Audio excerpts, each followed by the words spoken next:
Okay, can we start? Okay, let's start with intolerant Europe. 6 minutes for intolerant Europe. So we won't promote intolerance. I have to, say this. May I ask the people that were referring during our summary? For example, Marta, could you join me, please, for just to sum up your summary, from 10 minutes to 2 minutes? Our strategy, we were talking for 3 hours about it, and we are really proud of our fruitful work. And our strategy is to sorry. I have this all of this here. We found out new definition or new Europe emerging or new division in European countries into those countries in which gender is just a word and those countries in which gender is a bad word. And it's very similar to the history and position of the so-called F word, I mean feminism, feminist.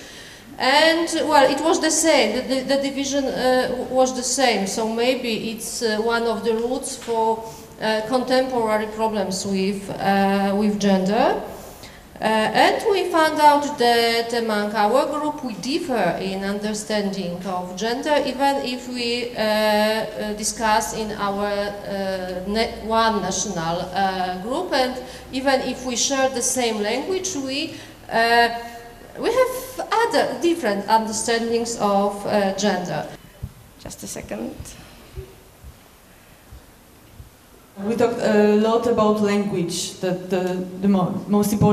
one of the most important strategy for us is the changing language, to reinvent this word like transition, reinvent the politics. I think it's something that also repeat in a few when we had this bad words and good words. The politics is a bad word. We had to reinvent this. Also, democracy is something that we had to reinvent.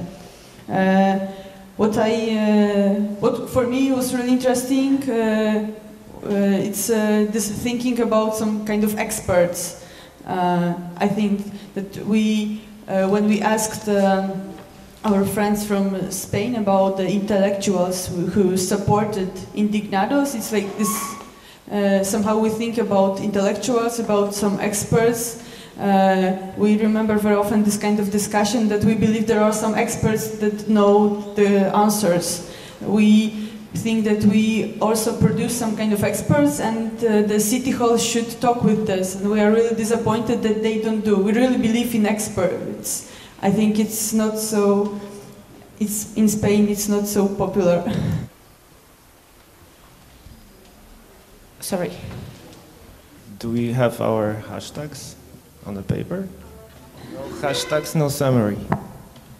We try to find out what we call the useful words and bad words, or good words and bad words that we use while describing our activities and our campaigns.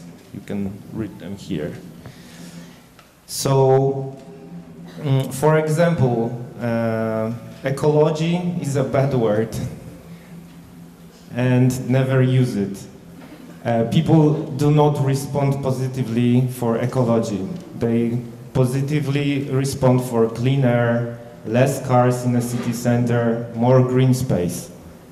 So, because the topic was right to the city and what else, or what next? So there were 3 or 4 ways. Elections, go for elections. Like when you build up your capital on 1, 2, 3 topics, you should go for elections. March through what was called march through institutions, and there was experiences of Łódź and Krakow also a little bit, and Warsaw, yes. And there was like our usual tactic, making pressure from below, on the street level, building massive visible movement in a public place. And I think neither of these ways doesn't exclude each other. Yeah, so in general we have to work all together, all the people who want to fight for rights, for Roma people rights and migrants rights. We have to have our one general aim, and we have to make the topic in media very present and very hot. And also we have to be present everywhere we can, so on press conferences, and to show that we are not we are not giving up with this topic. Okay.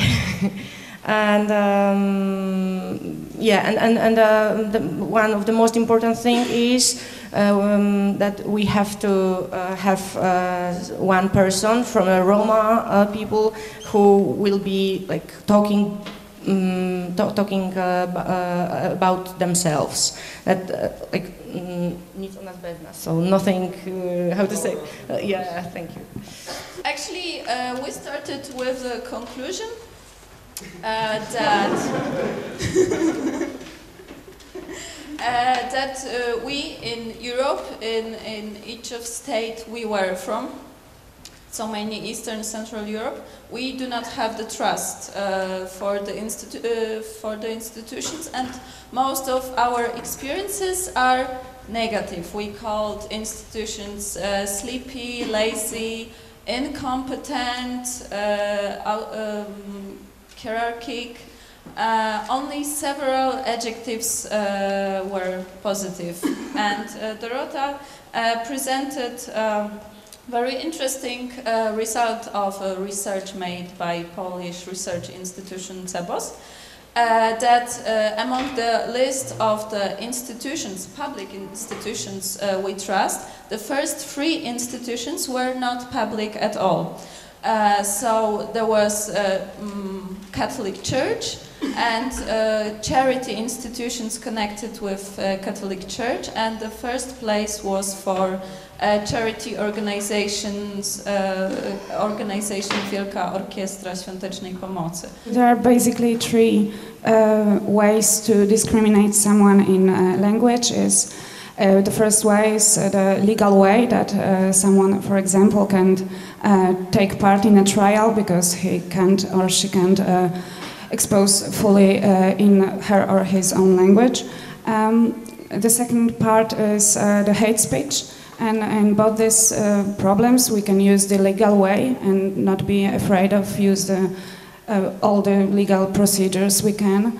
And the third way is just a common language, which is very oppressive for some groups.